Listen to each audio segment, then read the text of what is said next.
You alright?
Hello.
See here on the right side is tar line. All kinds of rubble.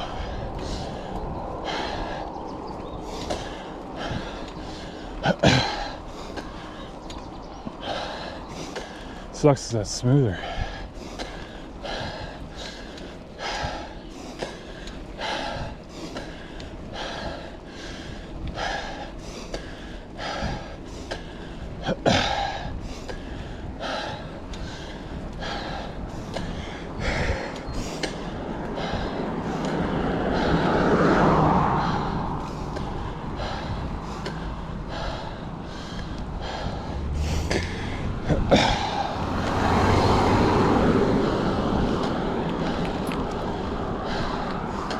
Why am I over here again, huh?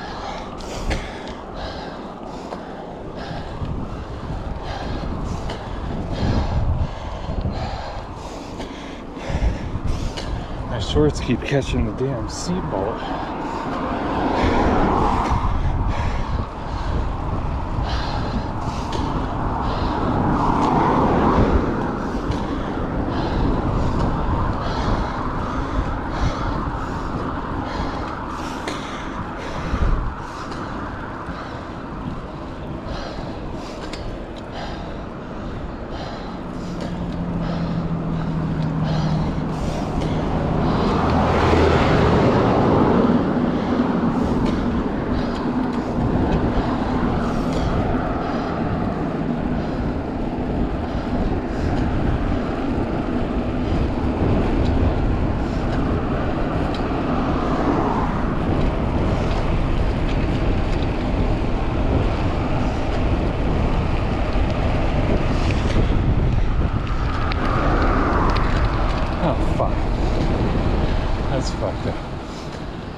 pull these one side of these shorts up a little bit. Hopefully I don't catch any insects. Especially the left turns go first.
Single speed today, I could just barely pedal right here. So it's a little bit higher gear than the fastest on the mountain bike.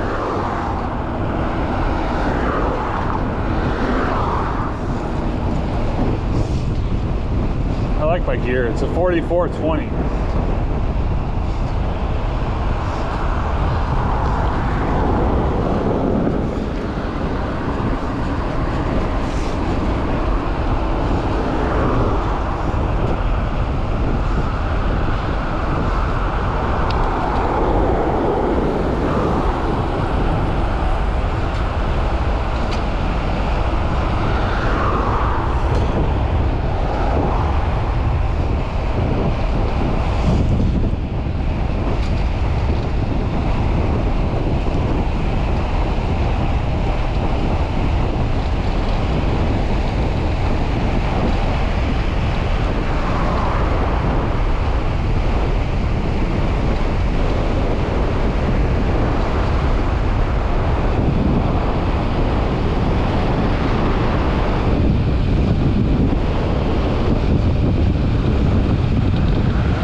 Bullshit. Alright, we're good.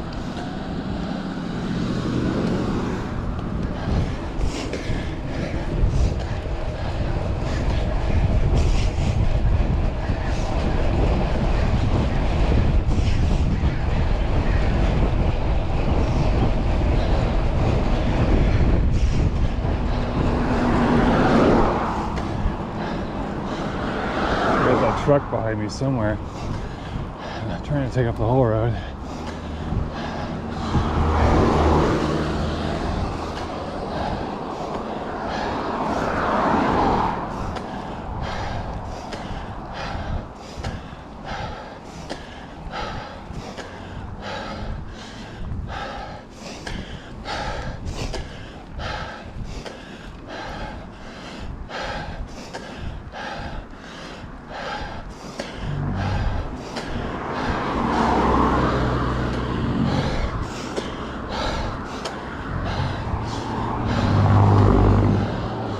Gotta keep pumping here.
Thank you.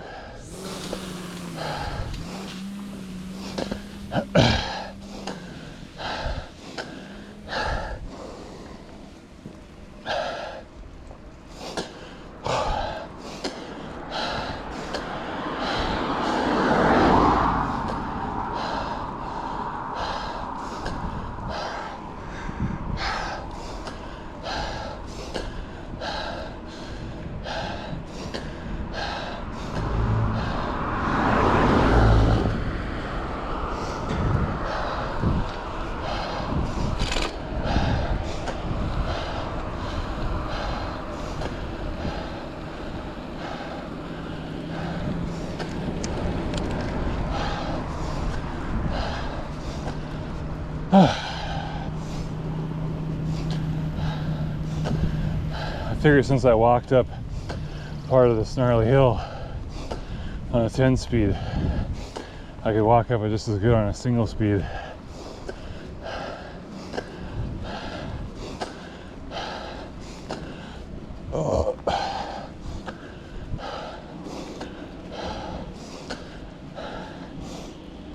This bike also needed a test ride. Vice left crank and swap the pedals over.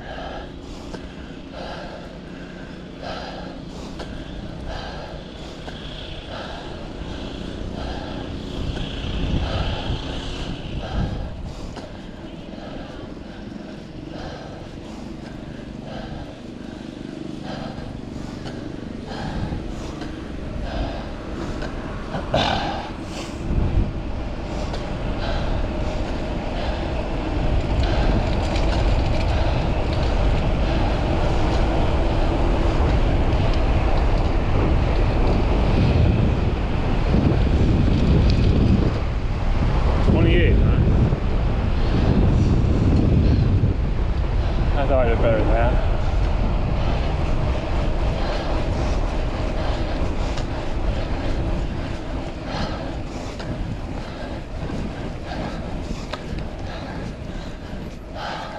That was a breeze. Oh. Hi, puppers. Good puppers.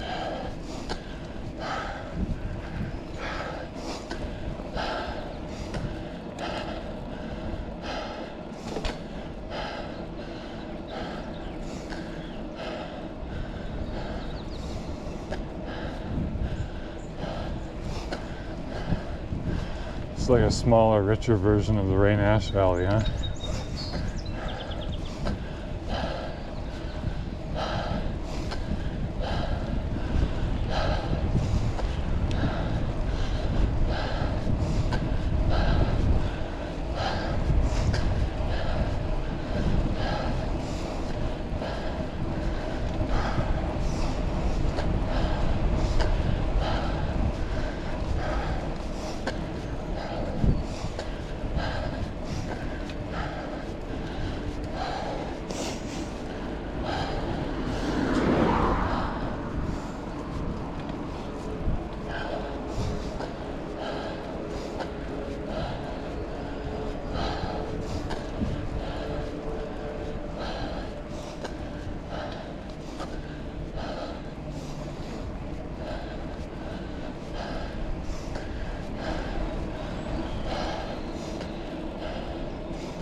rock here.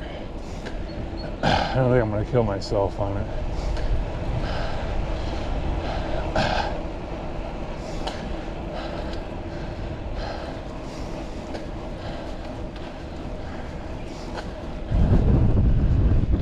Bunny rabbit.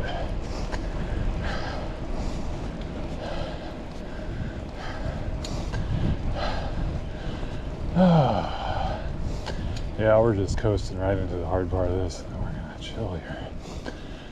Wowza.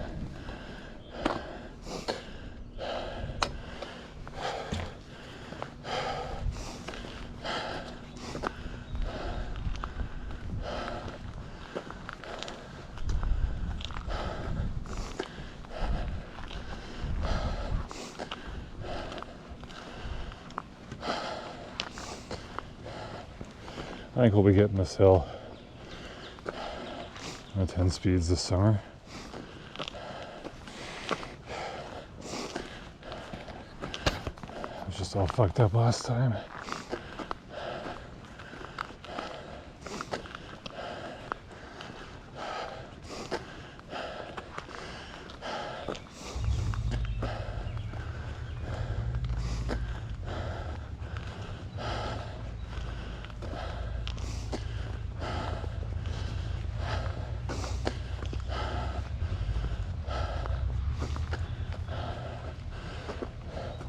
It's warm today, still a little muggy.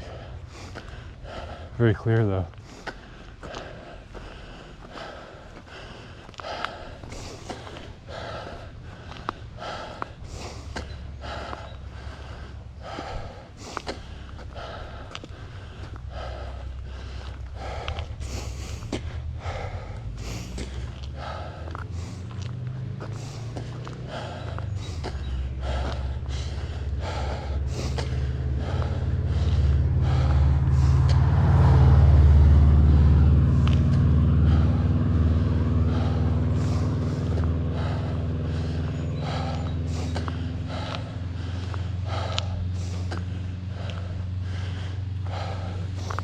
Supposed to cloud up tomorrow. I'd like to mow the lawn though.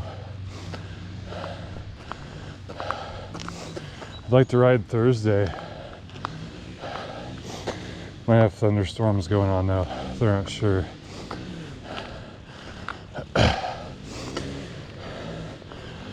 Just have to play it by ear. I've got a bike with fenders, so depends how it is.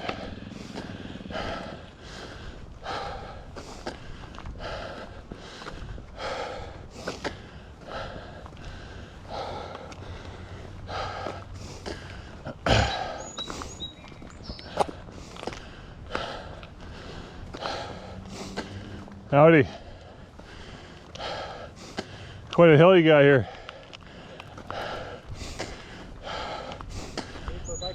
Yeah. I'm gonna worry about the grass tomorrow. Hopefully it doesn't rain, huh? Yeah, I gotta pull my bike out of the garage. Have a good one. Thank you.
Been fighting with the GoPro rig a lot lately. Just never happy with where it stays on my body. Wants to move around and shit.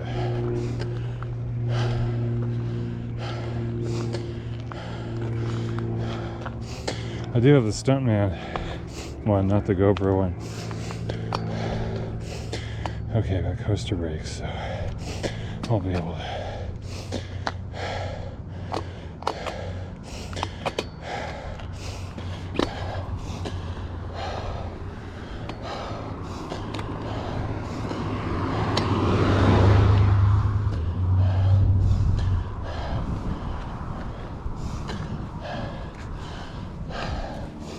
Anyway, likes to pull up and then the GoPro flops around. I tightened it up today, now I got a little bit of a headache.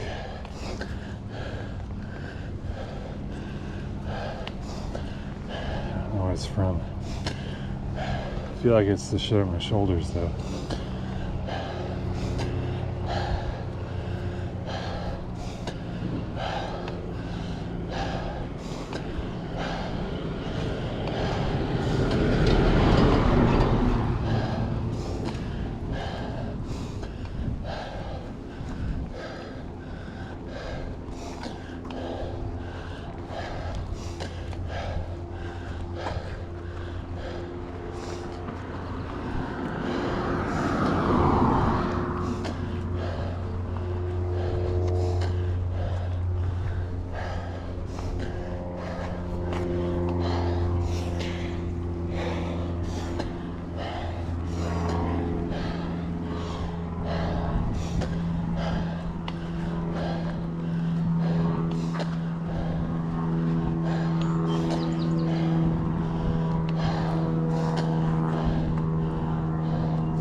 Oh, here we are.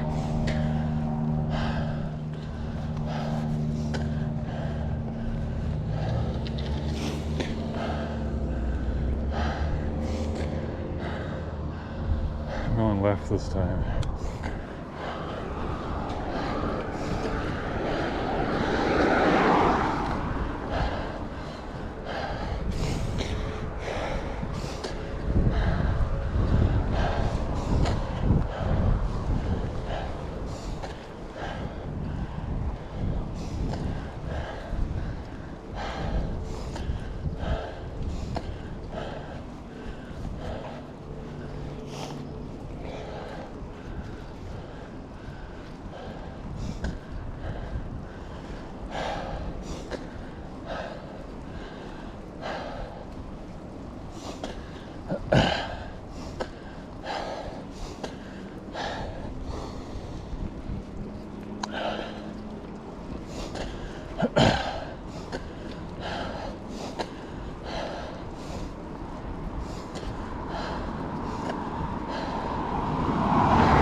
I bought some weird suspender things and cut them up and hooked them to the back of the chesty.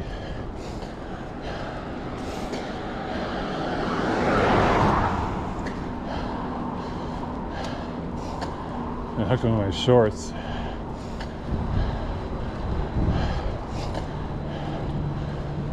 I thought it would be a pain to hook up and unhook, but it's been pretty easy.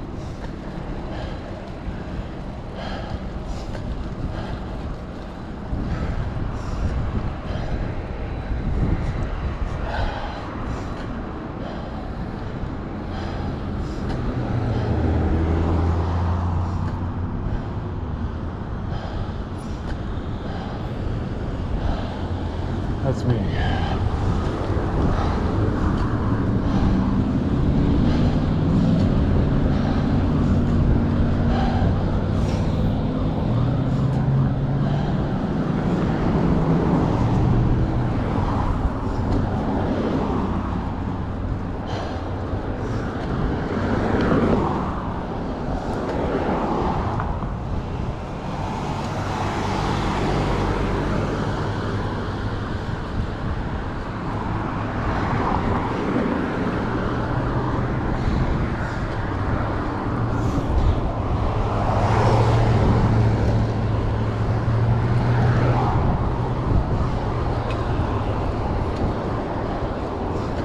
Somebody's behind me, squeaking their brakes.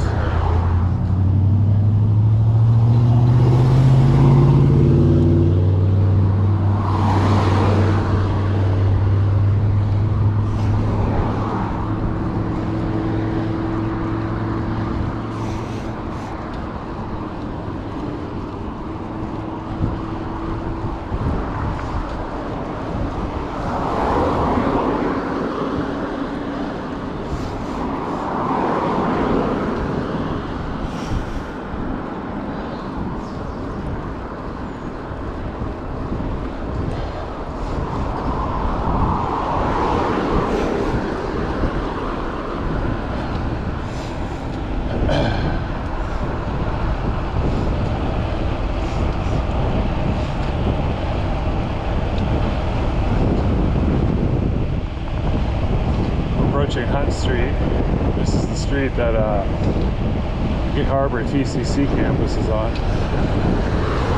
Really nice if they built a pedestrian bridge over the freeway here. These other two roads here are dead ends because the freeway got put in. They just carved it through here, you know, in the 80s or whatever.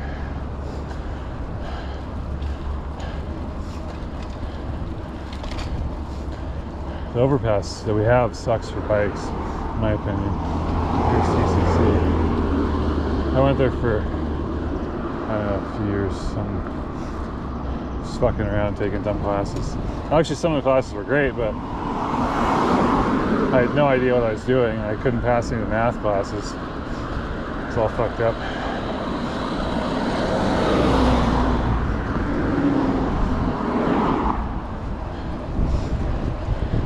Yeah, so as far as the aimless college course taking goes, most of the classes were good.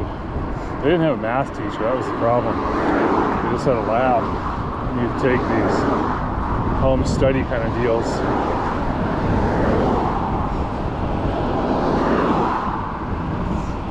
Got a truck behind me, I think I'm just gonna rape him here.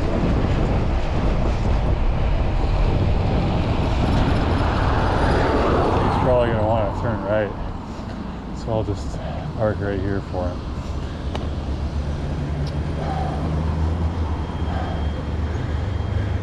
No signal. He may not even be on the sensor.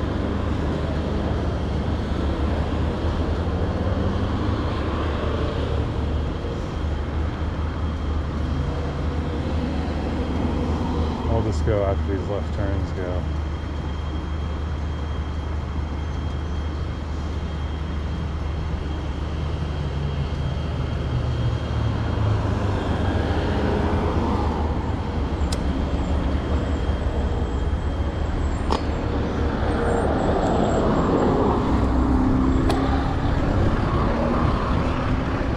He doesn't pick the sensor up. I'm not sitting around to find out.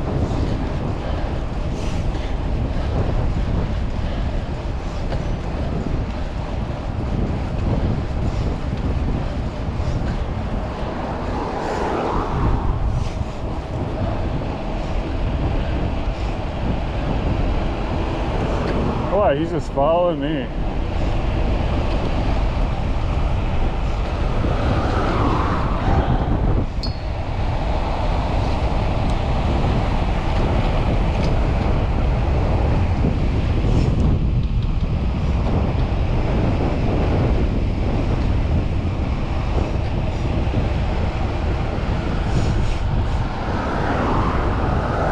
Trying to worry about myself and do the best thing. But get in those situations where everyone's trying to do everybody else a fucking favor.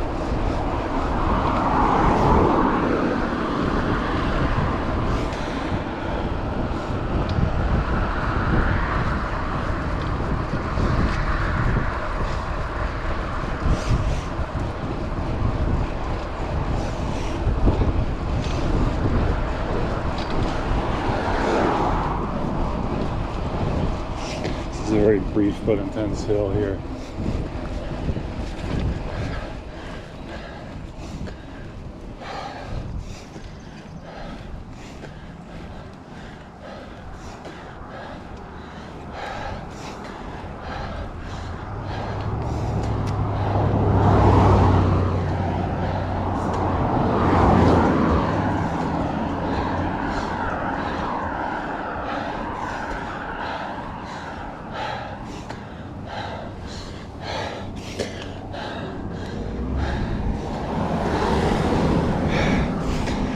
Son of a bitch.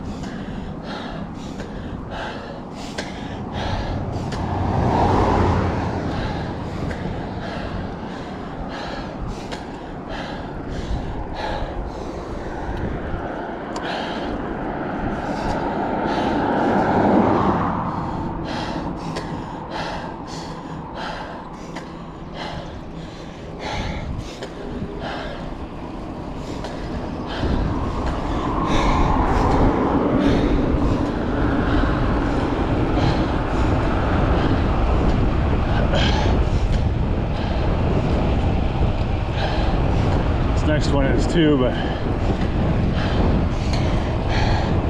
I've rolled it on this bike before.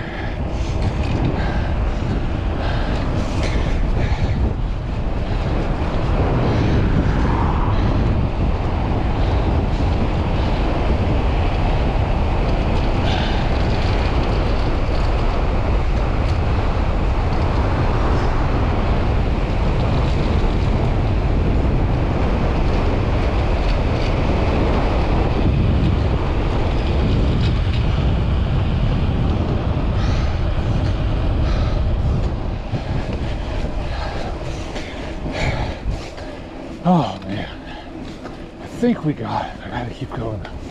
Gotta keep going, gotta keep going. A few more seconds here.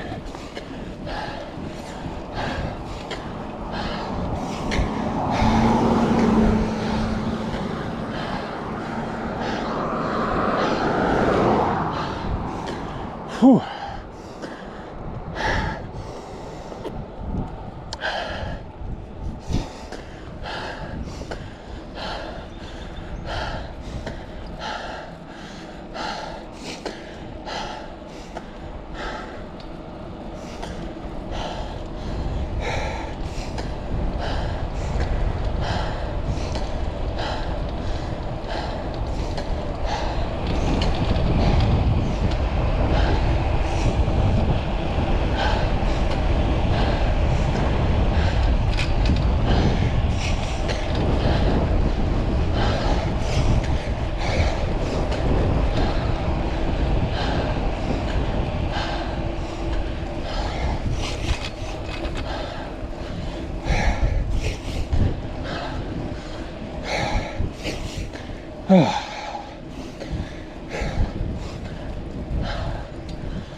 Oh shit. Bee hit me on the helmet. I think it's gone. But I literally went into the vent. Made noise for a second. Fuck. I hate that shit.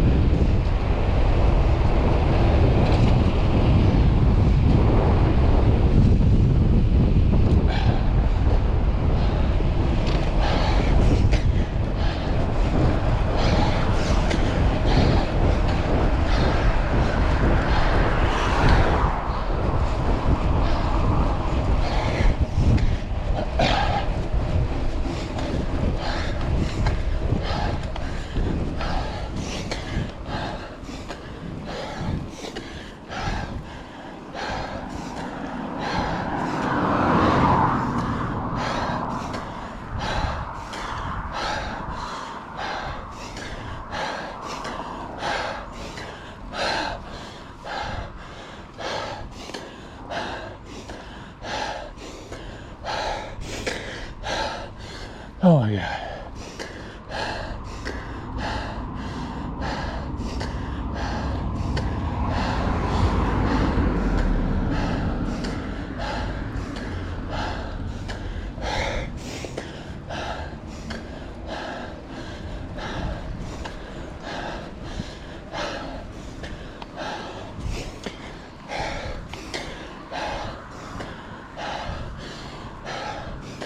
Just keep swimming.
Oh, fuck.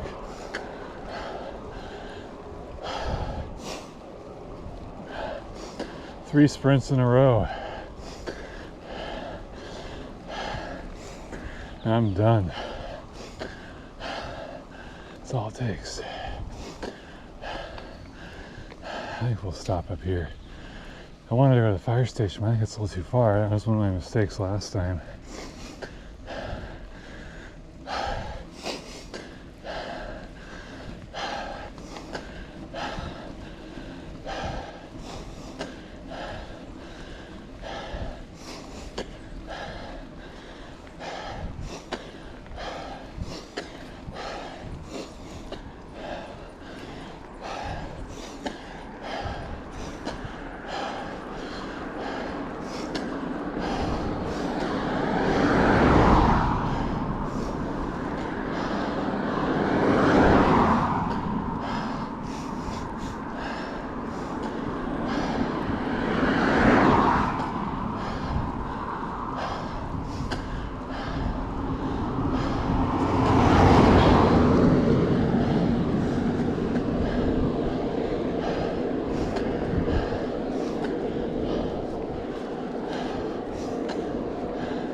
Most of the trash I've seen is, well, most of it's aluminum cans, but the second most is little pieces of mail.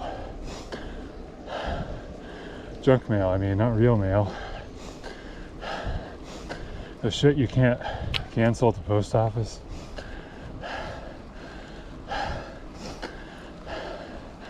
Like where the company pays the post office itself to create and distribute the junk mail. So you're not even on a list.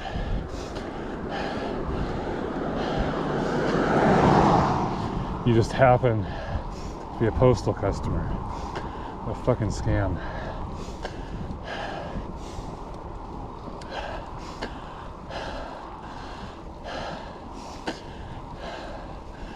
I tried to get out off all the mailing lists, and this is why I bought the house years ago, so it was just so bad. And it's not possible. I think what you have to do is get rid of your mailbox.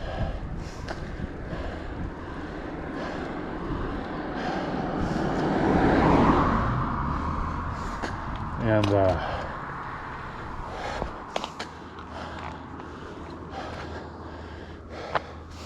not get a P.O. box, and what would happen is they'd be forced to hold your mail.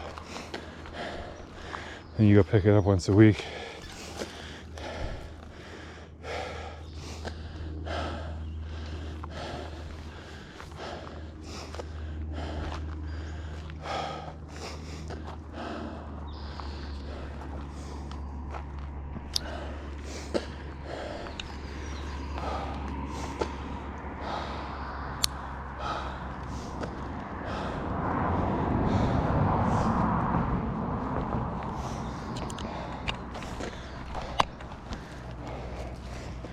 Do a bike check here, huh? This is a Schwinn made in Japan. It's a Latour 25-inch chrome moly frame, chrome moly chain stays and seat stays. So everything's chrome moly except the fork.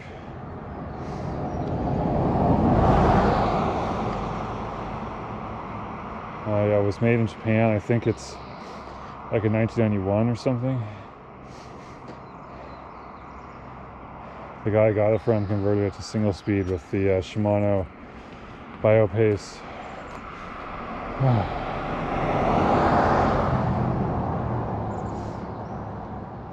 I don't know what it's called. It's the commuter bullshit deal Shimano makes. And so the front is a 44 tooth Biopace. The left crank's been replaced. It was just an Amazon crank. Might have been from Walmart actually. It was tough to find a white crank. Back, it's a coaster brake hub. I don't like that wheel.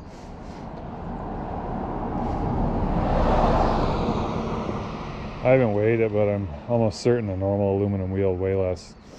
And this is a light bike, not an aero bike, so. The coaster brake wasn't sufficient for me. I caught it on fire one of the first times I rode it. And so I added this front brake with the cross.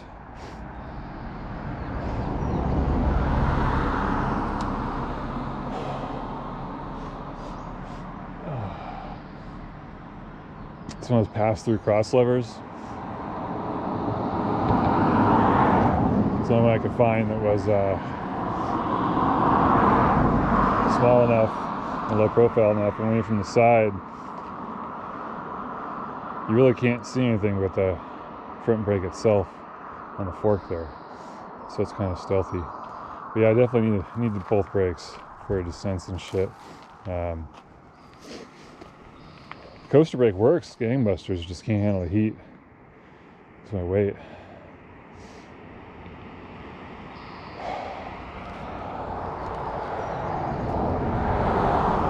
Lots of traffic on this road today. It's funny.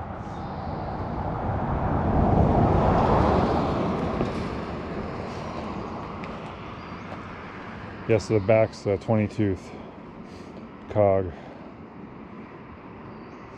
It's pretty good gear for me.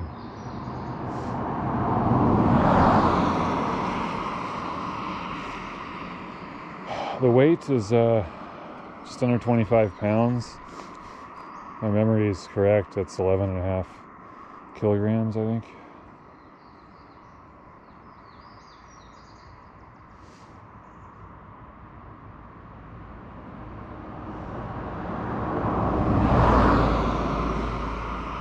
I think these 25 inches frames are 63.5 centimeters, and I think the 27 inch I have, the red one, is 67.5. I'm not sure though. Maybe 68.5. Yeah, so it's hard to find bikes this big for me. Pretty happy to have these old Schwinns. I would like to get a custom touring bike.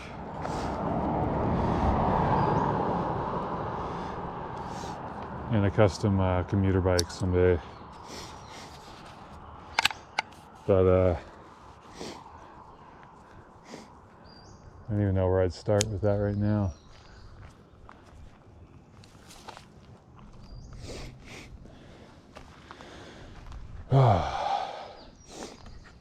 I don't like a lot of the trends in modern cycling, so it would have to be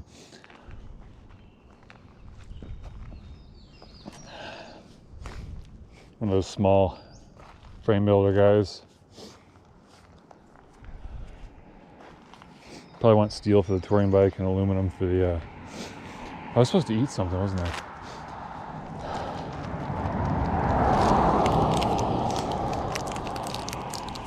I'm impressed with how light my newer mountain bike is, so I'd like to get a commuter bike that's aluminum alloy.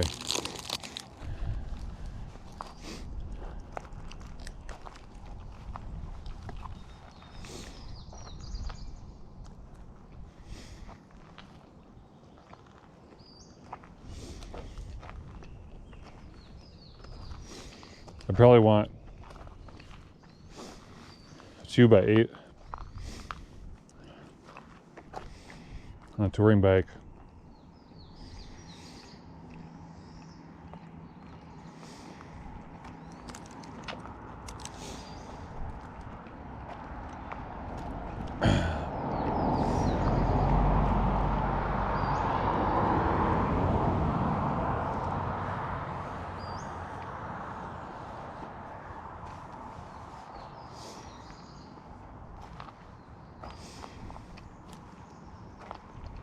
I want one by on a commuter.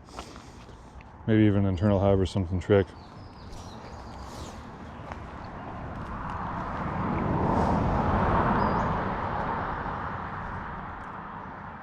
My dad has an old folding bike with like some crazy 8-speed internal hub.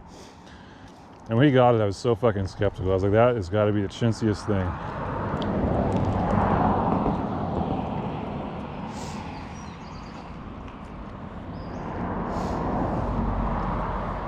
Man, you ride that thing around, it just does not care, does not quit.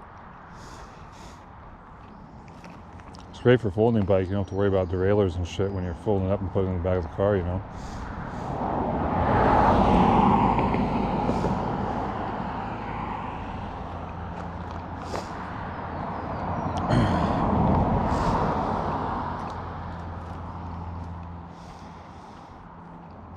Otherwise, I'd want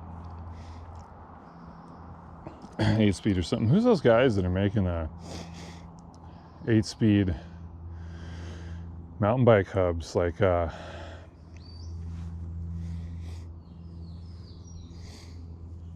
don't know. The idea is you take your 10-speed mountain bike and convert it to an 8-speed, which is hilarious and also kind of genius. I've always disliked how thin chains are getting, and so I try and... My mountain bike is a 10-speed.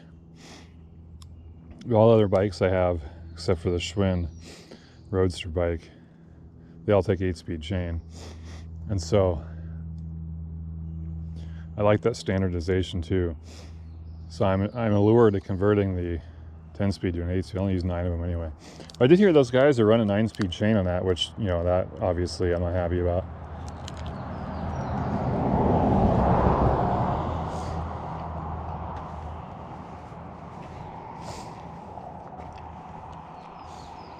So I keep 8-speed and 10-speed links in my Rima Tip Top patch kit. I just stuck them in there.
We're running these Roman Evo. Actually, this is just Roman Sport.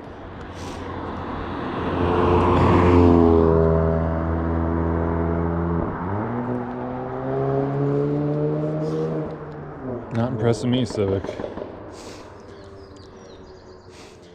Got cars in my bushes in my backyard faster than that piece of shit. Anyway, I'm running these seats. I feel like they're a little too sporty for me, but hoping to grow into them. They have chroma rails, so it's not like they're too fancy, but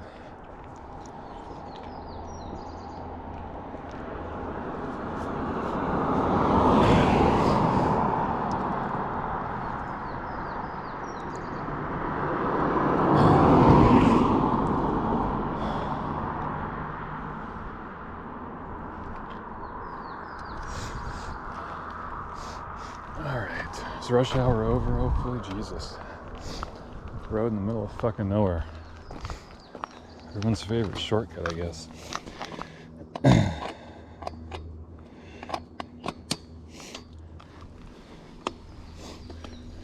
These pedals, you guys probably saw it in the bike check, but they SPD on one side, platform on the other, and I don't know if they came on this bike, but I had them on here for quite a while. Took them off for a while, and now they're back. I'm pretty good at clicking in them. It's you sort of have to wait. They naturally flip to the right side when you move. Like laying still, they'll fall with the SPD down, but then you give it a half rotation and it comes sunny side up.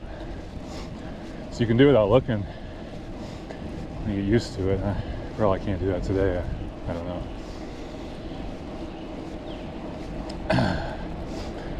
Not too bad.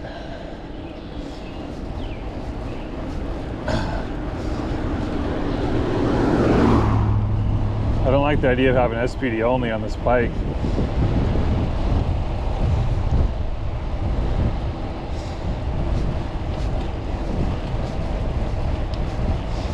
Since this is probably the one I take to a pub crawl or something.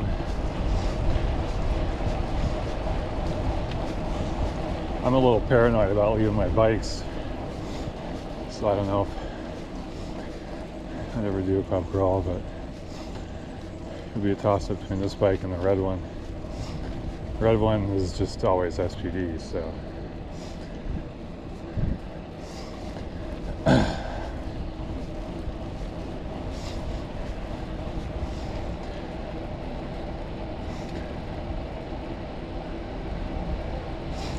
I feel a little more agile on this thing, but it's tough to stop as agilely, I guess.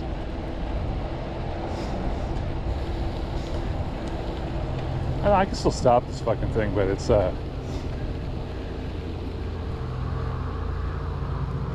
slightly different, you know.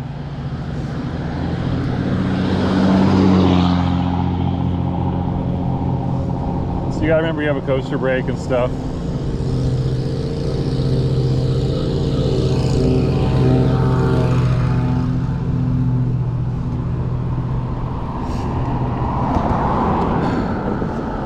So going from bar to bar in the city in the middle of the night, probably with, you know, obviously with no lights, that's all the cool kids do, right?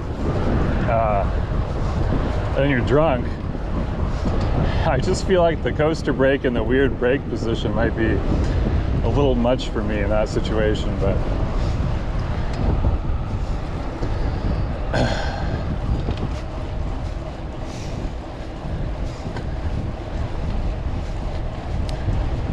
I'd probably just want to ride this the time or two before I went.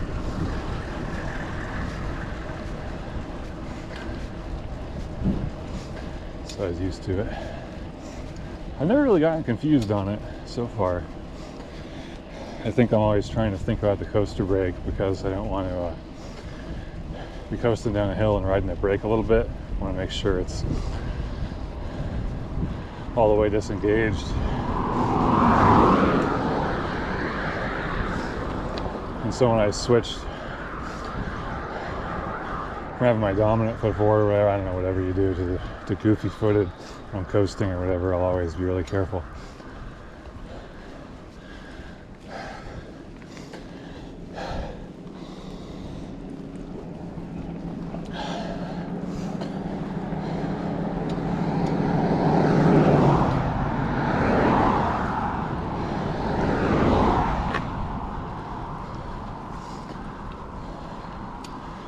Yeah, I can drag my heels on the ground if I want to. Like when I'm stretching in the saddle, it's funny. I don't know if that's normal. If that's a size 14 shoe thing.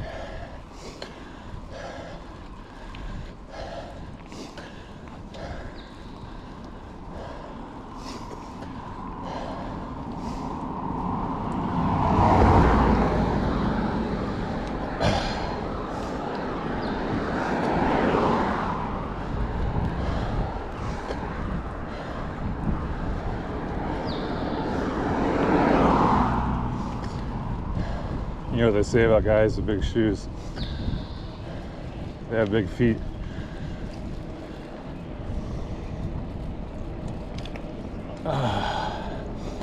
Be here all week.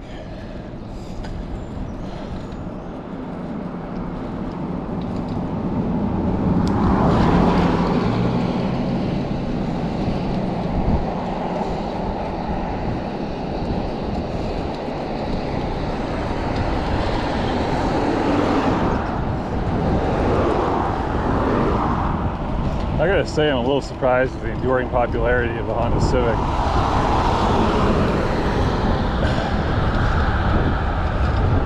I understand why you get a new one or one that's 5 years old with, you know, 80,000 miles or whatever, you know.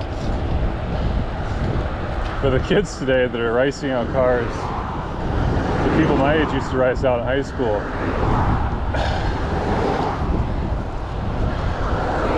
genuinely confused. Now there's classics, you know, like the Toyota 86 deal. That's a genuine fucking rally machine too, you know. Knew a guy over used to rally one of those.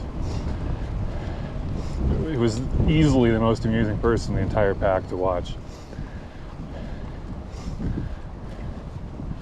I remember I watched him try and do a trick shit at a chicane, and he took out every single barricade in the chicane on accident. It's one of the funniest things I've ever seen in my life.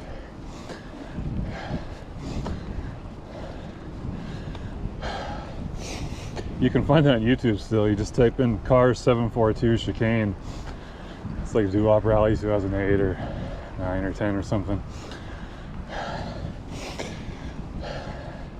And so making a drift car, you know, I get it. It's the same as the guys that still demo derby 67 Camaros or whatever. Probably doing 73 Firebirds now.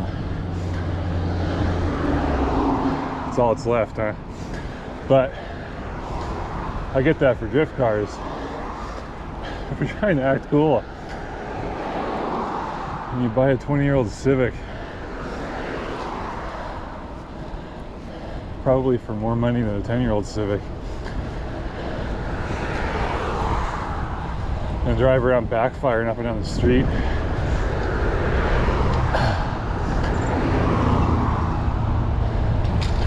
I don't know how to explain it.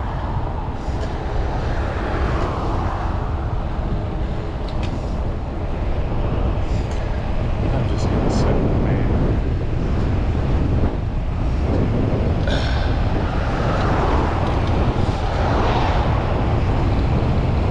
So I'm gonna use both brakes here. It really helps slow this thing down nice and easy.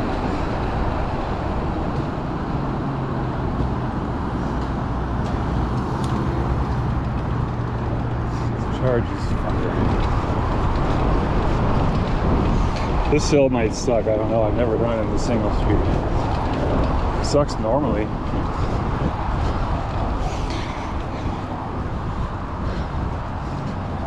Huh. It's really weird. It's in the middle. Oh. I gotta stand up anyway, though.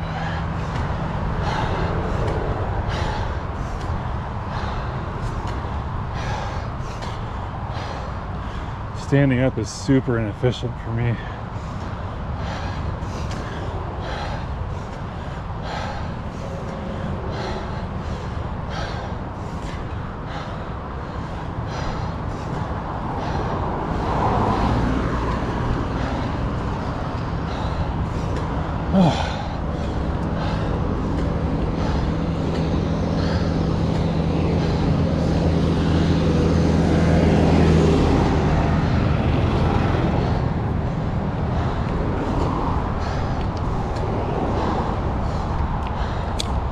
God damn it.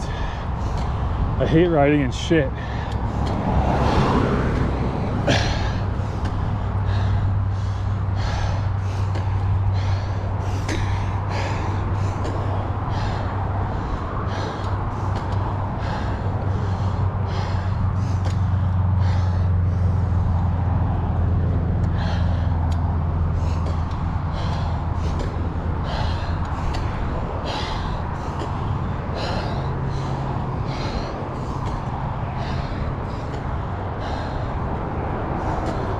Try this, huh?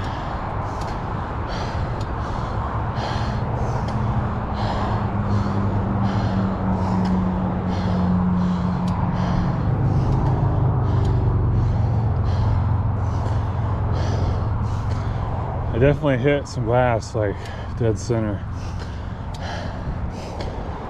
I don't usually get flats from glass.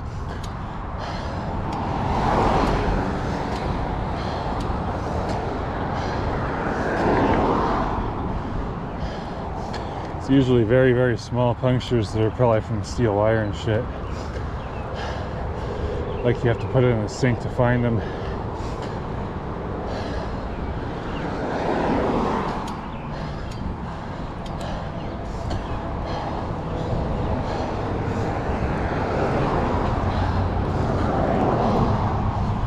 And these fixation tires have some decent tread to them, so should be okay. I realized the back one's on there backwards.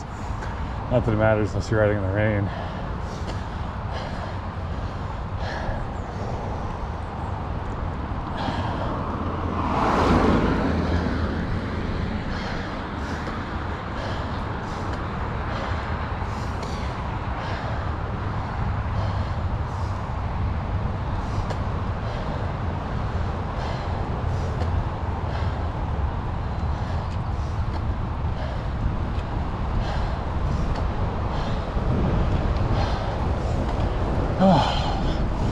Moving again.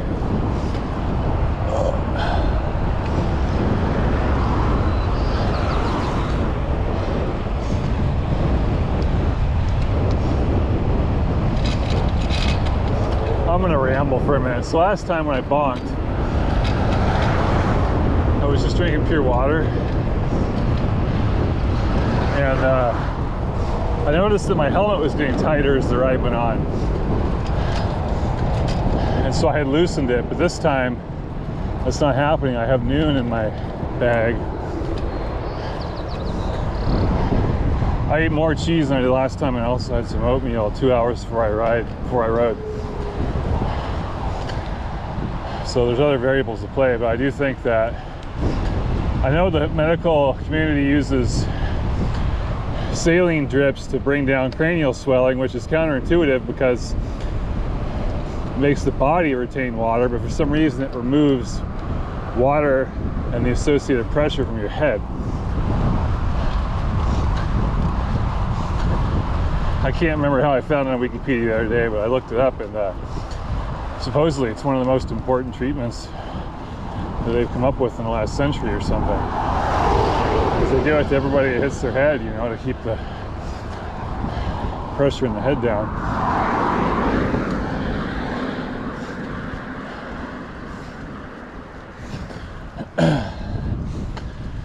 My wife, who's a very competent nurse, wasn't familiar with that. This always surprises me. Her and I are very different, though. I focus on mechanisms and like learning about myself, you know, as an athlete, and what my body's fucking doing with the carb balance and salt balance. But she has learned from experience, you know, what she does. And the other thing is, if when she was working at Tacoma General or whatever, she'd just be hooking up the drip if the chart said to hook the drip up.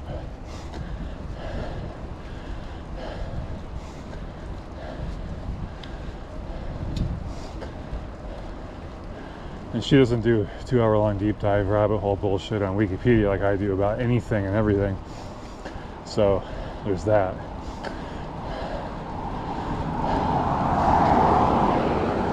I'm not saying I know more than her by any stretch, but it always shocks me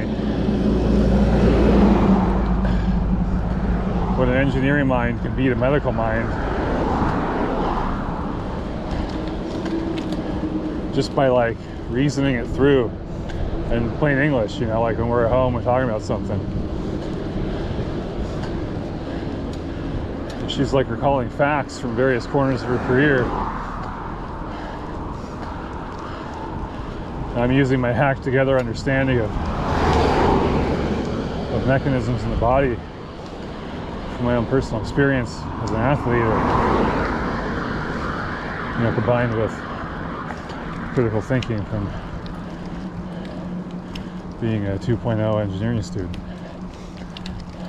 I don't know.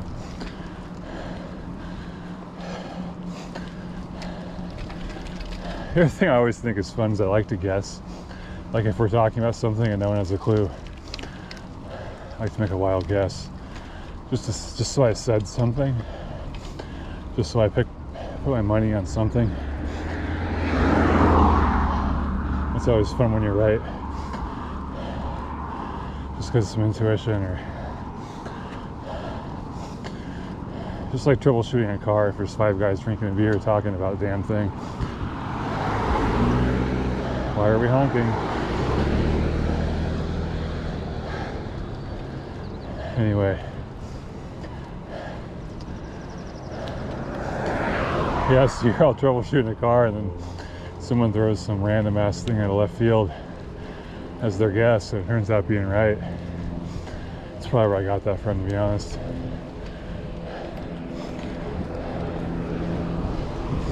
The other corollary to that is, no matter what the problem is, you always say it's the same thing. Like for Saab, you'd say it was a direct emission cassette, no matter what it actually was. And you'd probably be right, 75% of the time. But then there's other tricks where if you're checking that,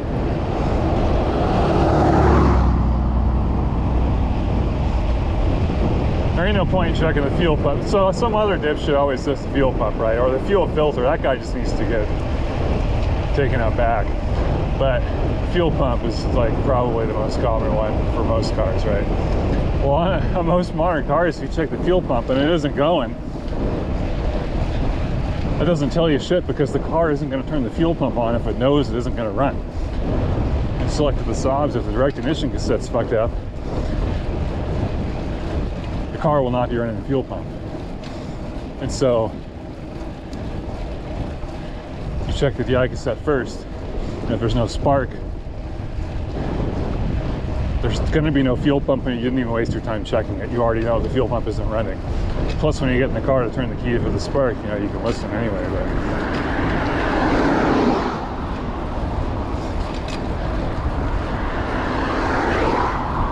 on Saabs, that evolved. I don't know how all cars do it, but that evolved. They used to have this thing called the fuel safety switch. I don't know if I've ever seen one that worked correctly. I don't know what the idea was there, but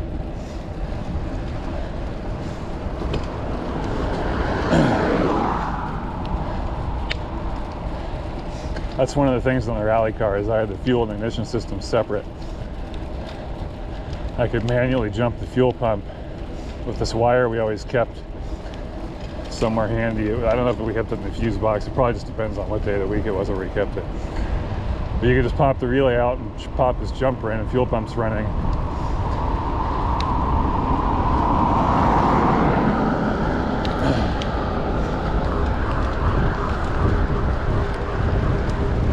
And we converted away from the breakerless ignition back to a breakered ignition that doesn't ask anything's opinion on whether it works or not. Distributor goes around, coil fires.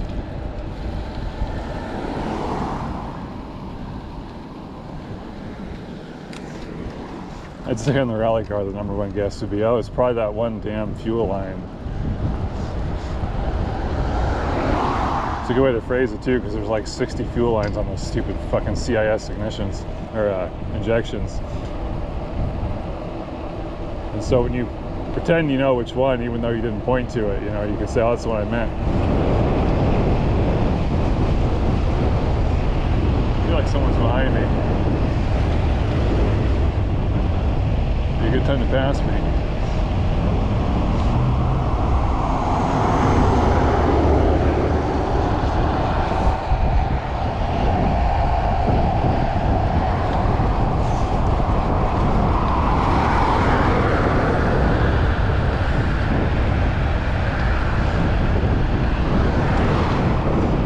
That's why I named the channel what I did, because I get so parenthetical I can't remember what the fuck I was talking about in the first place.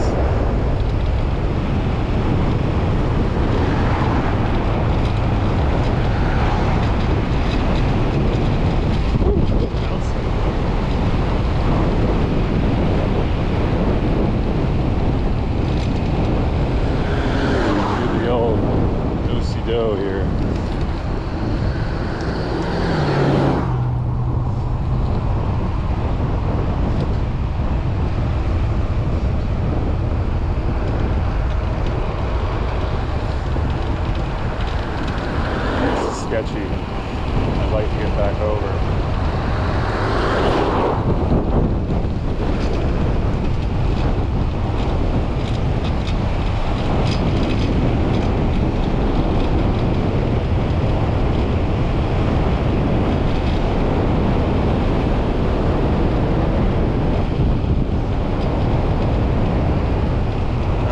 flaggers, you always gotta watch these guys.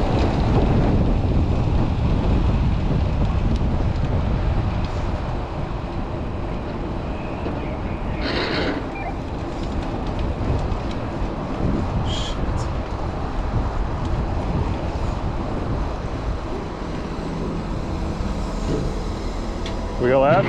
Okay. Thank you.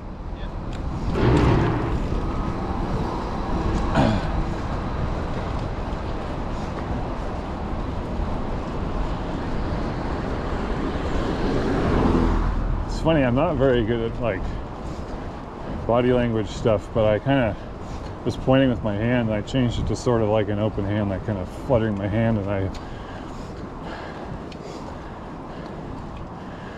kind of tipped my helmet at him, and then he started to figure out what I was asking, and then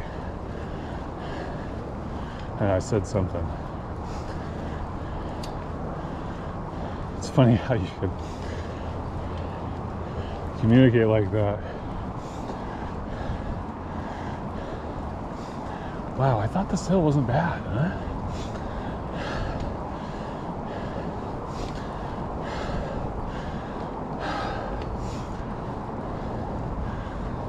It's a little long to be standing up on.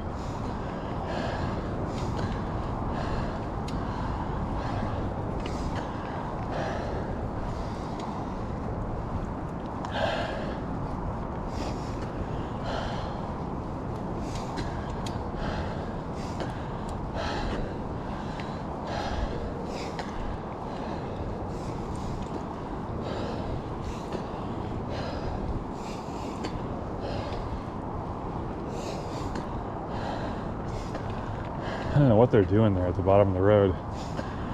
Could build a house faster.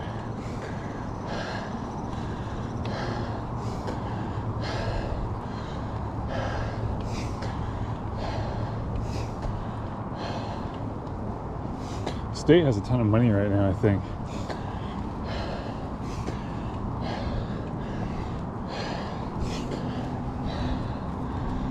From a post-COVID boom.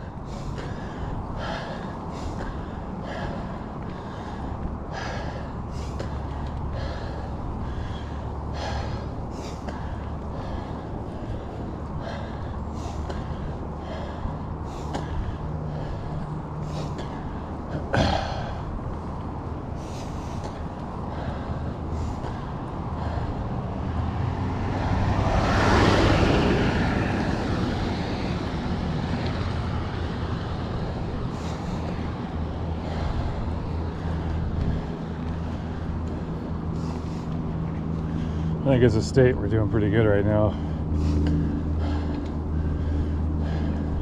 Republicans are always screaming the sky is falling, but we're still a fucking open carry state. Stand your ground. Concealed carry without a permit if you're engaging in outdoor activities. And yet every Republican cocksucker you meet wants to tell you to move into Montana because the fucking law's here. It's like, are you paying attention? You know? Fuck. Plus Montana has a Democratic governor anyway, so.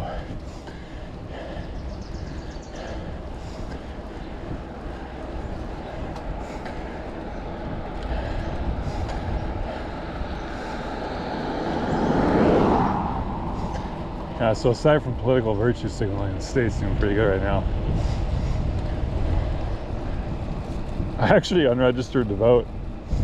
I've been in school for like 13 years or something, and so every time jury duty comes up, I just check the fucking thing and it says full-time student, fuck off, and they say, okay, we're gonna fuck off. But like, next year's my last year. I swear to God, they feel like I've gotten out of it. They like put my name in the hat more or something. But our county uses voter registrations for the jury pool.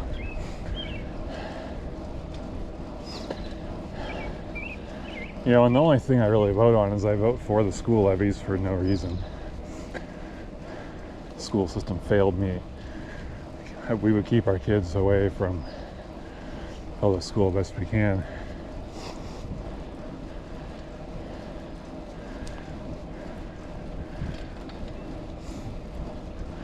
So fuck it, levies pass anyway most of the time. If not, they'll pass in the second or third time. Sure as fuck don't like voting for the people we have anymore.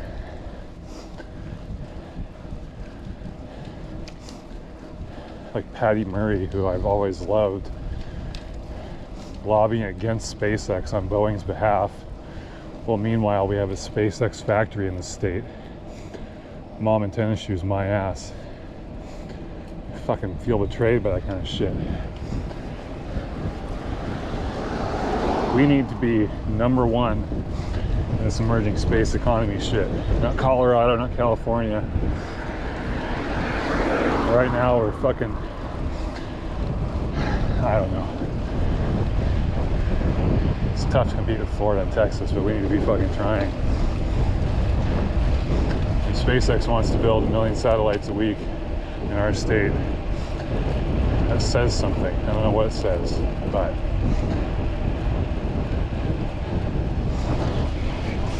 we can't just trust in Boeing anymore. Focus on the skill sets we have. Focus on proper fucking leadership, both corporate and government. Be competitive.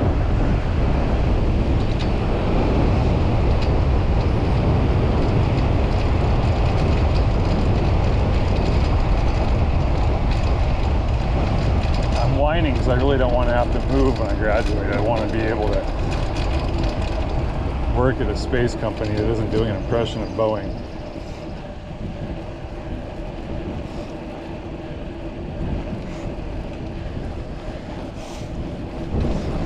I would love to work at Blue Origin, but I am afraid they're doing an impression of Boeing. They've hired a lot of Boeing people. Boeing and government brass they've hired. And I don't know.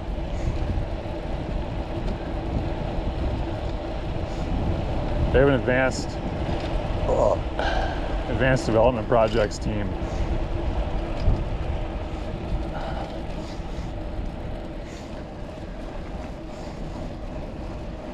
I'd love to just be the low guy on the totem pole there for a while. See what I think I want to do. I may rather just want to help people in the factory, quick turn tooling or something to make their jobs better. That's one of my passions, really, and teach them how to do it themselves so they don't need me. I get so fired up when I meet like mechanics that are just desperate for help, and you can just help them like it's the easiest thing you've done all week, and they're just like, want you to marry their sister.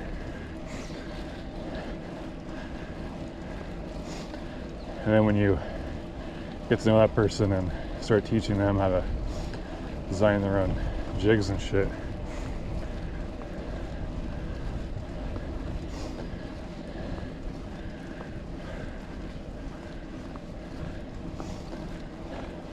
it's very rewarding.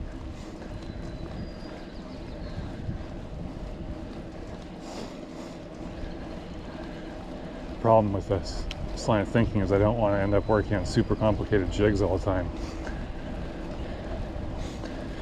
And a lot of tool makers and teams of tool makers just love to sit around and make shit complicated, and I can't keep track of it. It makes me ineffective because the tool gets too complicated. It's a lot for me to visualize, and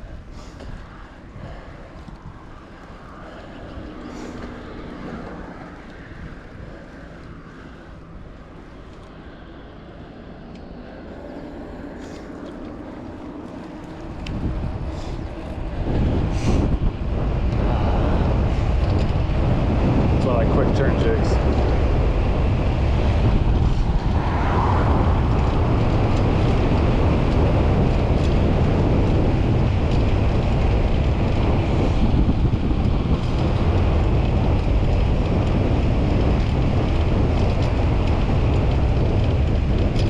Can you get to the trails here? No?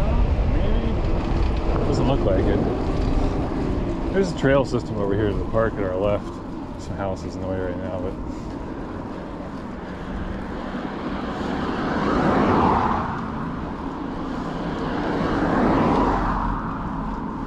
I used to go park up by that fire station. I take a break out sometimes by the dog park up there.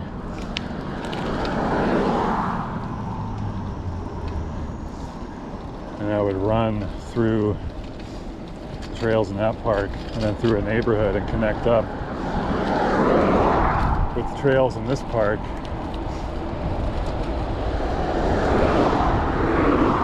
And also a park across the street from the dog park. You could do 8 miles without repeating any of the trail.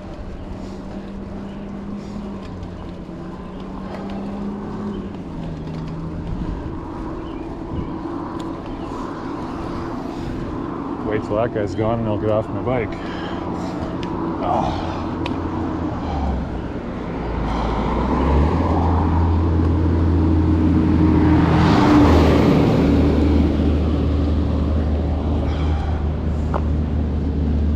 I don't know what to say about this hill.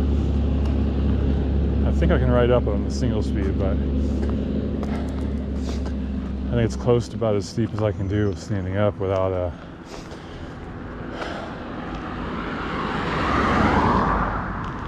running into limitations of the gear ratio and my weight.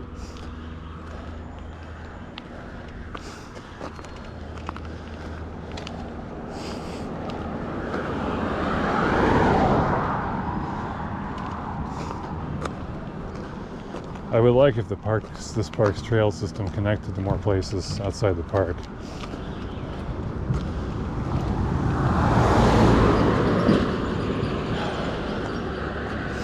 When I run, I only want to run on dirt surfaces.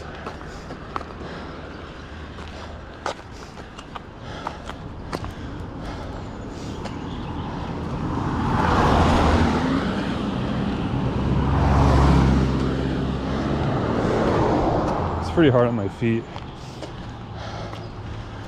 And I need to be more disciplined with stretching when I run than when I ride.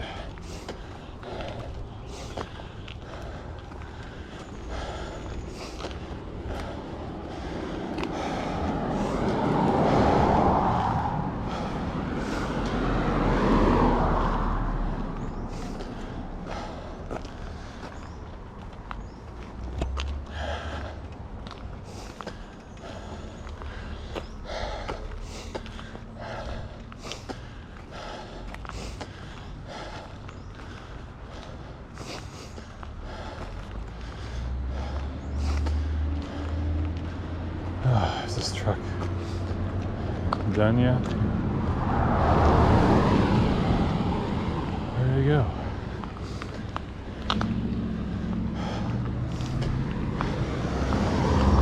I could ride right here, but I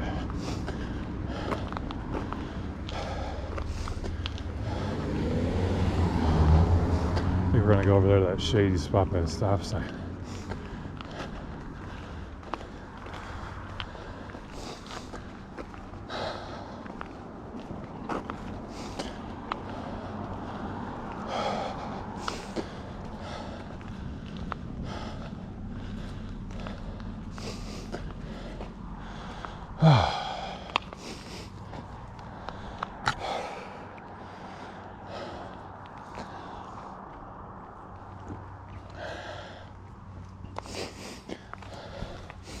My last video when the camera died, it took me 24 hours to concatenate the two videos together using the FFmpeg command prompt thing.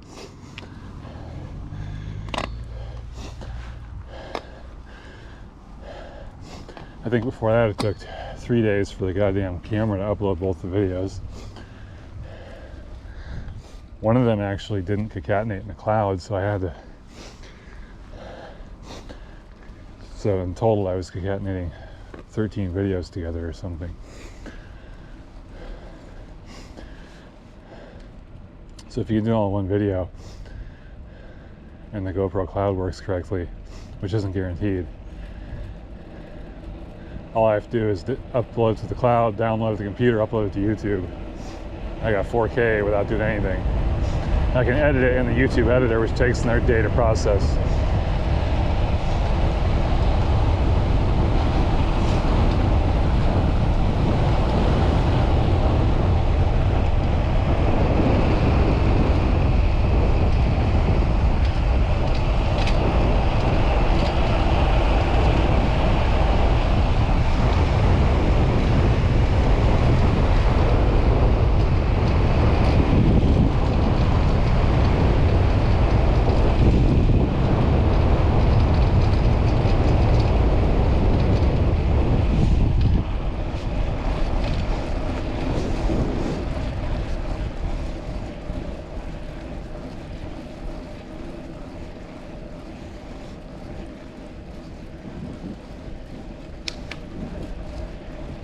Hello.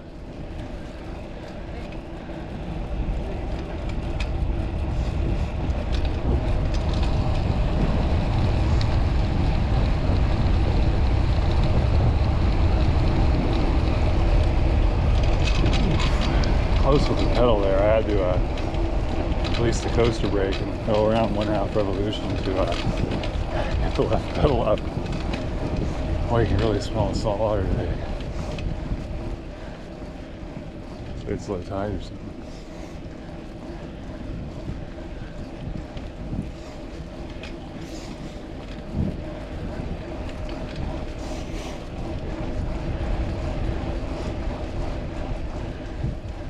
Yeah, these SPD / platform pedals, you know, the disadvantage is you got the platform hanging down, so you have less pedal clearance than normal. I always try and be very careful with pedal strikes. I've only really had it happen on my mountain bike where it was an issue.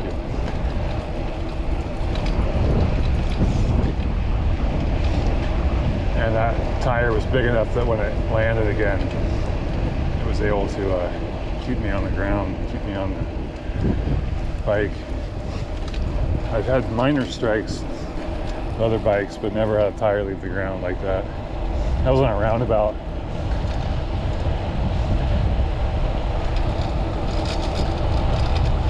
When we first got those roundabouts in Gig Harbor, man, I used to fucking thrash through those things on a mountain bike because the cars, all the cars were still afraid of the roundabouts, you know, and I had lived up there and dealt with them every day in the car and on the bike, and it was so much fun.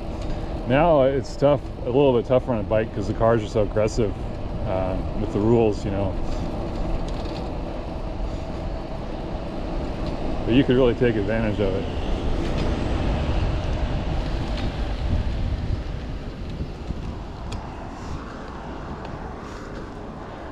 See, that's when you don't really need to stop for it, but basically the cars don't either. It's such a slow intersection, so you just want to make sure there isn't some guy in a truck trying to blow at you.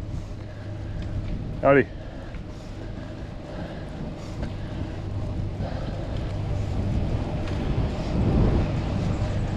Hello.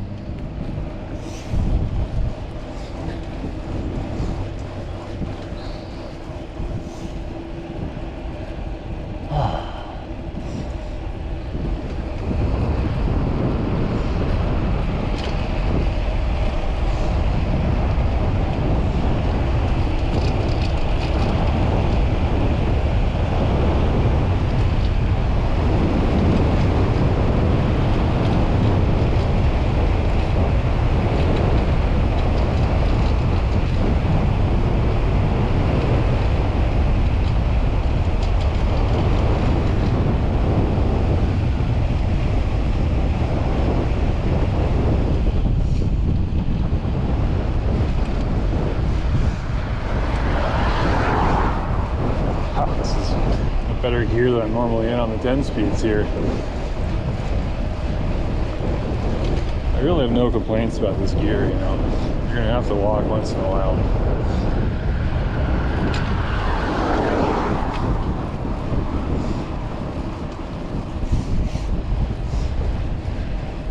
If I was going to Portland or something, I may want a taller gear, but then again, I don't know.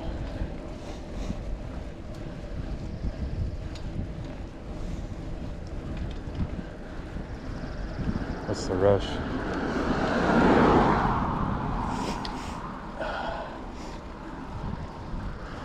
I don't even notice the BioPace chainring, but I do know that it's supposed to make your knees bounce less when you're spinning really fast. And so it makes sense to have that on a single speed. So if you're cranking before a hill, or spinning really fast before a hill, it's less bouncy. You're fine.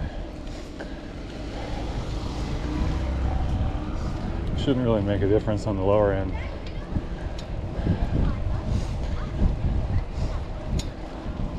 Maybe a tad smoother, I can never tell.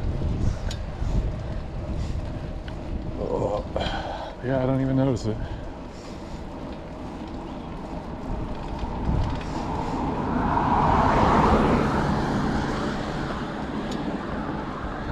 I suppose not everybody knows what a BioPace chainring is, but it's an elliptical chainring. It's sort of 90 degrees rotated to the previous conventional wisdom surrounding chainrings, so it's a completely different deal than the old ones. Sheldon Brown has a really good article about elliptical chainrings.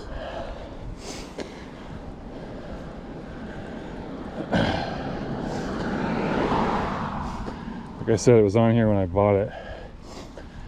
I don't think I ever would have put it on here, but now that I have it, I do think it's a clever idea for single speeds.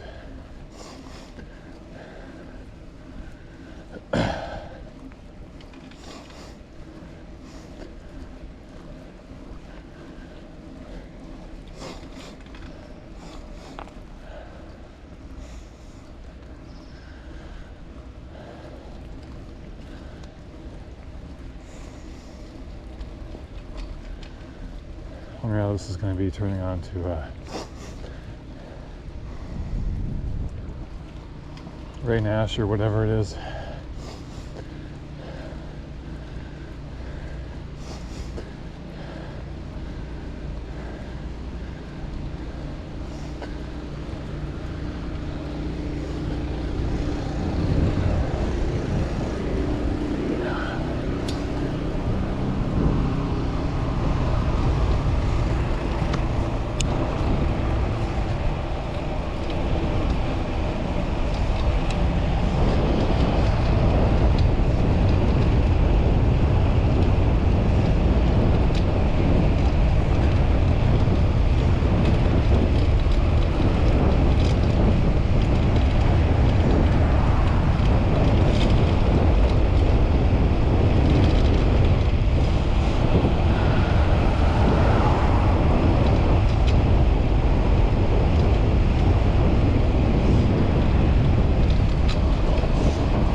Whew.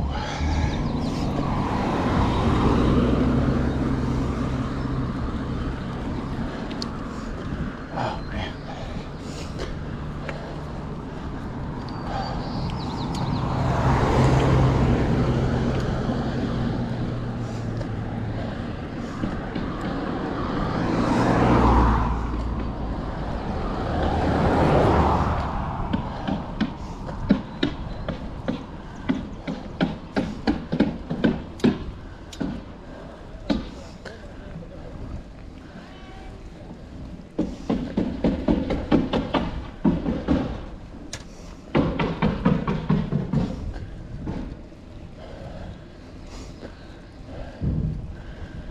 Sounds like amateur hour back there. I know, because that's how it sounds when I do it.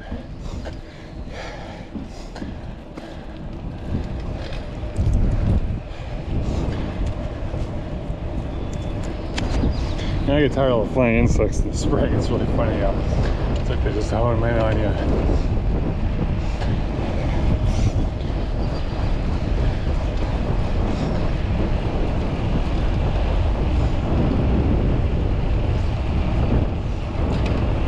need to tell my story about the flagger.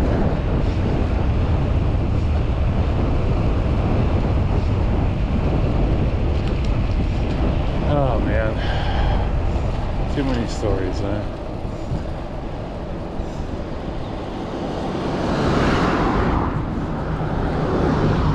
I won't even have time to tell them all before I'm dead.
Anyway, I was riding to work on that old maroon road bike with the fenders. And when I worked at Home Depot, and this would be ages ago, like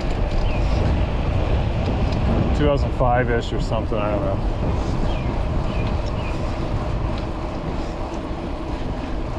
Oh my God, people. That guy's sitting right behind me. There you go. Oh, look, the worst time.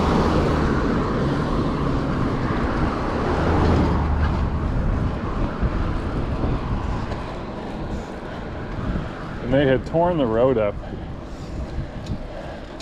on Borgen Boulevard, the one that has, I don't know, probably 15 roundabouts by now. Probably had 3 at the time. And they were putting in, you know, I don't know, a roundabout or something. And so it's like 6 in the morning, it's dark, so it's not summer. It wouldn't really have been any earlier than 6 probably.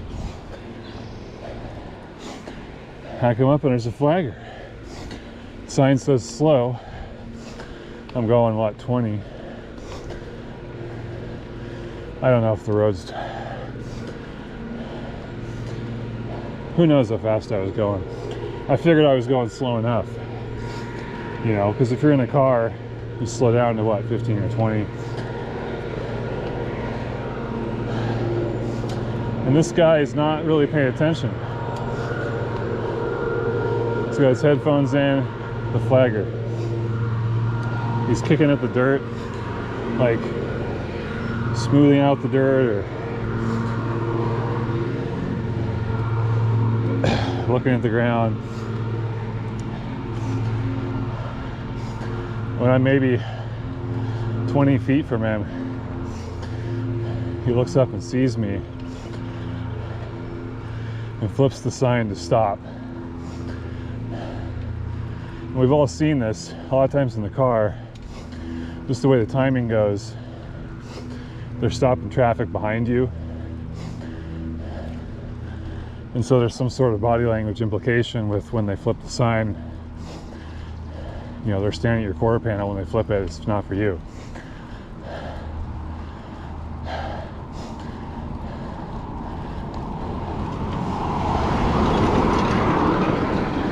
So I took that situation as, well, this stop isn't for me, because I've been watching this guy for 30 seconds and he hasn't, you know, shown me a stop. And so the guy hits me with the sign Like he sort of picks it up and then swings it down like a railroad sign crossing, closing.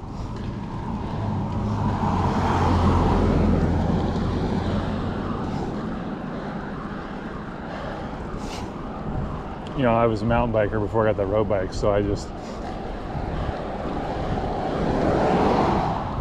looked down and caught the sign on my helmet.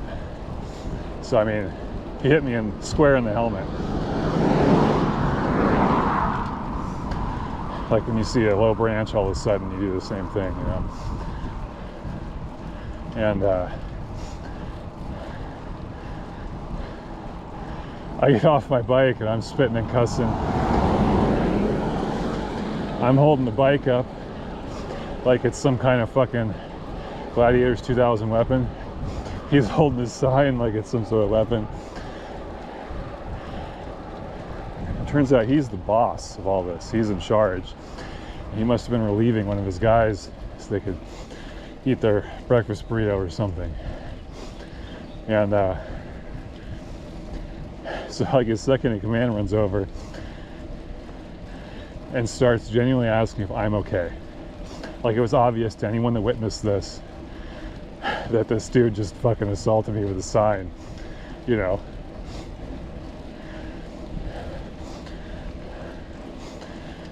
And my response was like, no, I'm not okay. This motherfucker hit me with a sign. I think I should kill him right here, you know, kind of a thing. Like, maybe we should call the fucking police. Hopefully you don't hit them with the sign. You know, just talking shit. And this guy was so mad that, like, in the 15, 20 feet, whatever, that I had dared to question the authority of his stop sign, arbitrarily switched to stop at the last fucking moment. You know, like, you don't know who I am kind of a thing. That's how his attitude was. Like he's somebody. This guy works for the city. He's a city Gig Harbor in the red trucks. And so I called the police. They called the police. I don't know what the fuck. I think we all called the police. But I was trying to get to work on time.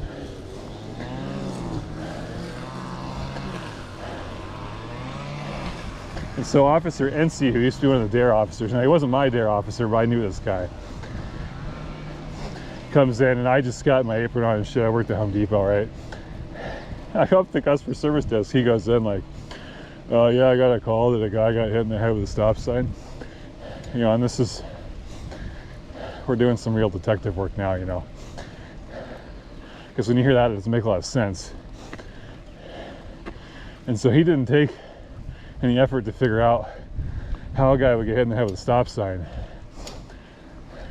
He didn't really think about it. Probably seen some shit in his day, but anyway, I come up and he had stopped and talked to the guy that works for the city first, because they're both city employees, okay? And they got their story straight. And he says that, yeah, he talked to the guy and he's going to cite me for running a stop sign. I was like, listen, last time I ran a stop sign, I didn't get hit in the fucking head with it, you know? And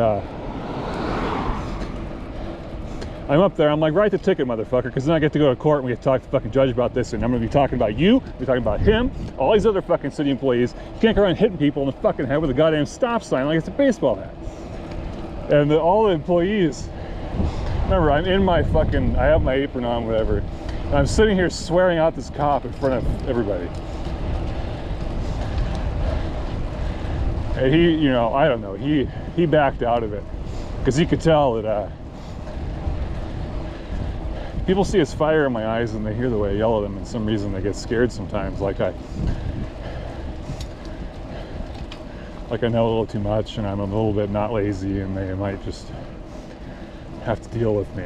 And all I want to do is go drink their coffee and hang out in the car, you know, whatever. So he probably says, oh, I'll let you off with a warning, like he's doing me a favor. Anyways, I was kind of a legend at Home Depot. No one had ever seen anyone swear at a cop like that before and then the cop just leave.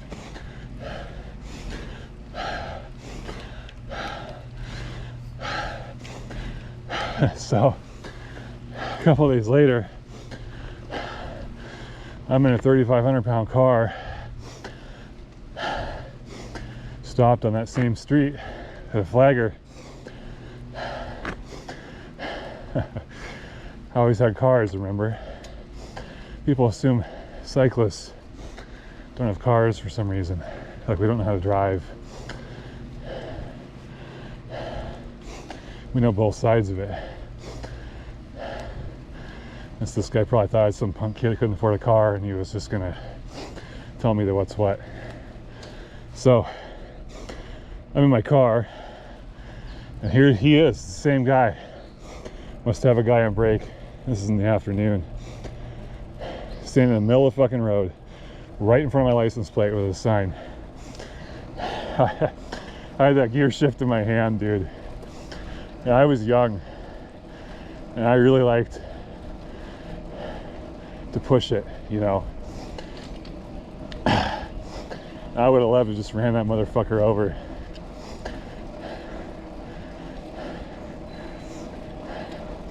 And just pull over and say, oh, gas pedal, I don't know, it must have been the floor mat, you know. Like these Asian ladies in Toyotas that can't stop.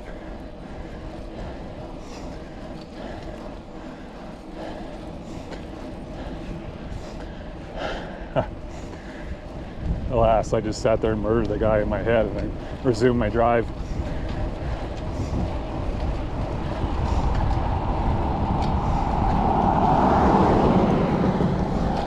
That's my flagger story. And so whenever there's a flagger not looking, like the guy back there, the first guy, not the guy that told me I could turn left, he wasn't looking at all. But I think he knew I was there and he was trying to talk to his buddy and make sure it's still clear or whatever, because he had the radio up to his mouth.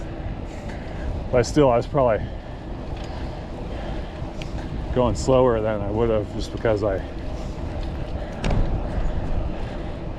remember that sometimes I don't always see a, after getting hit in the head with a stop sign, you don't forget that shit.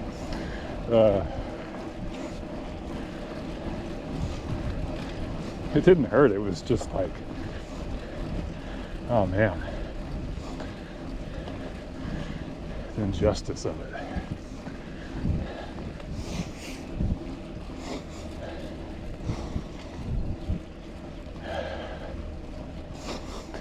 If he was smart, you know, he would have just said, I'll get the fuck out of here. You know, I'm sorry, I didn't know what the fuck I was doing. I didn't have my coffee yet. Sorry, man. Yeah, but he starts talking shit. Like he's somebody. Big old boss man.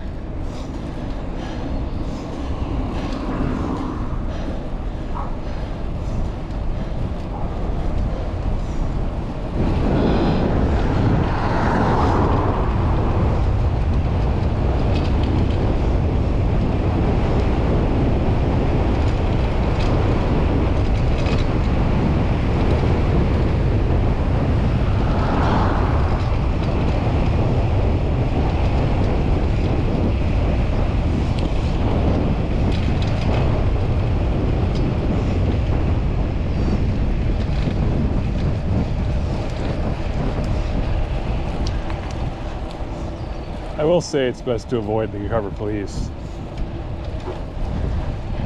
Their mission is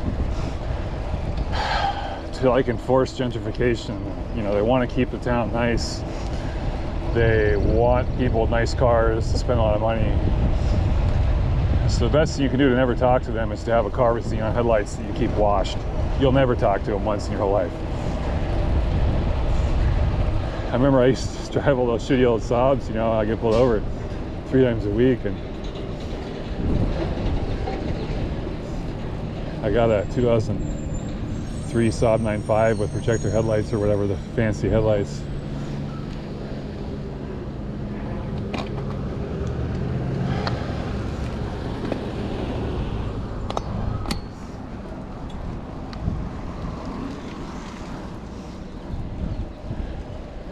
That was that. hadn't been pulled over by them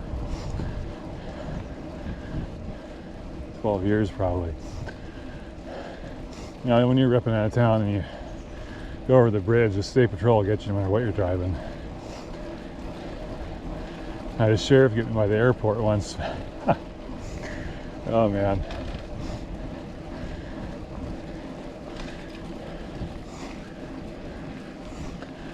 $73 and a 35 or something. He didn't cite me.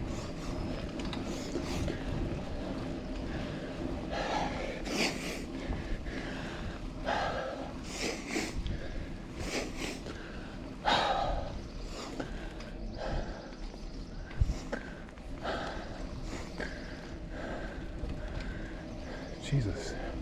They got their fence posts spaced 4 feet, and one of them was 2 feet from the other one.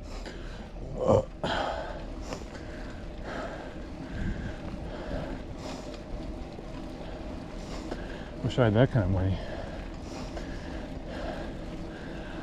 I've been digging fence posts out of the bushes around my house just so we have enough. You're fine, dude.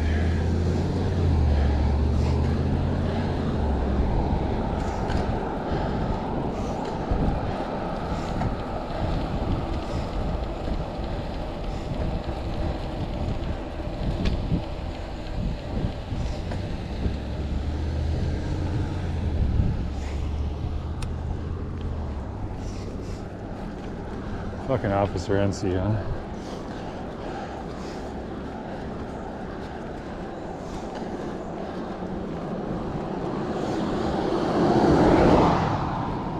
There's one other notable example of me swearing at a cop and then having him let me go. We were going to a rally in Oregon. We had the rally car on a tow dolly behind the Range Rover. It was basically a wheeling rig, you know. It had cut fenders and I think it had bumpers, but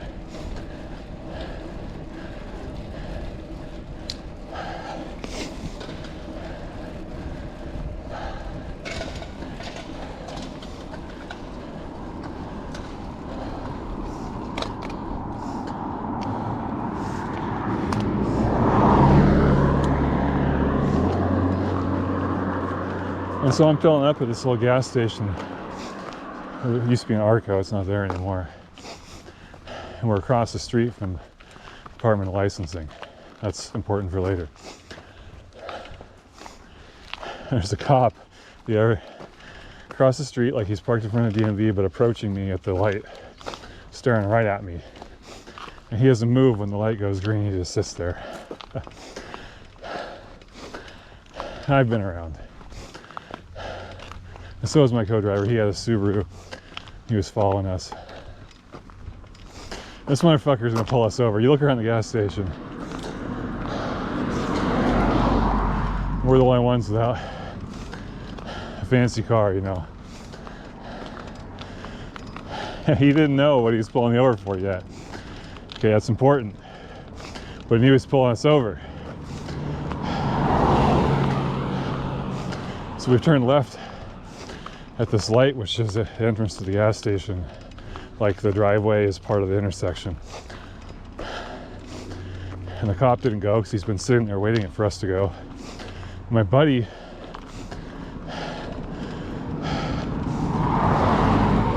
I'm going first. My buddy hugs right behind the rally car, right behind the tow dolly. So the cop can't get behind me, and the cop's behind him. We get on the freeway, and the cop forces his way in between and pulls me over. Okay, now this is also important because he couldn't see the back of the fucking truck because my buddy and the car, you know, are behind it. And he didn't have a previous opportunity to see it. Now, it's true that he could have seen it when we were passing him as we were turning, and he could have seen it for a second. Long enough to see that the tabs were expired, I suppose, in theory. We'll call that guy Eagle Eye McGee, I guess. But this kid's like 19, or, you know, wouldn't be able to have a handgun if he wasn't a cop. And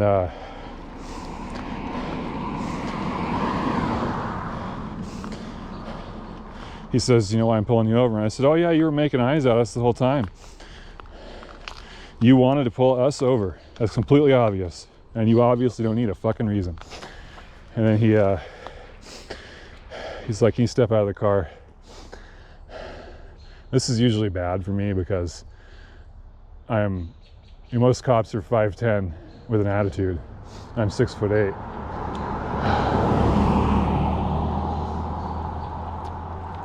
Anyway, he didn't seem too bothered by the height. A lot of them get really upset.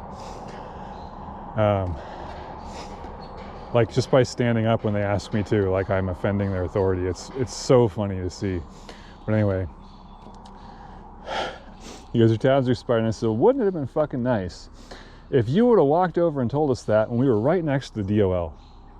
Huh? I said that would be nice.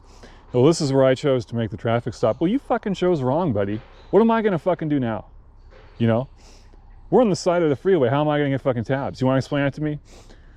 And he runs my license and comes back with a different tone, you know? He's like, hey, why don't you just take the next exit? There still was one more exit before the bridge, okay, which is the toll bridge, you know, so you're not going around for free. And so go back,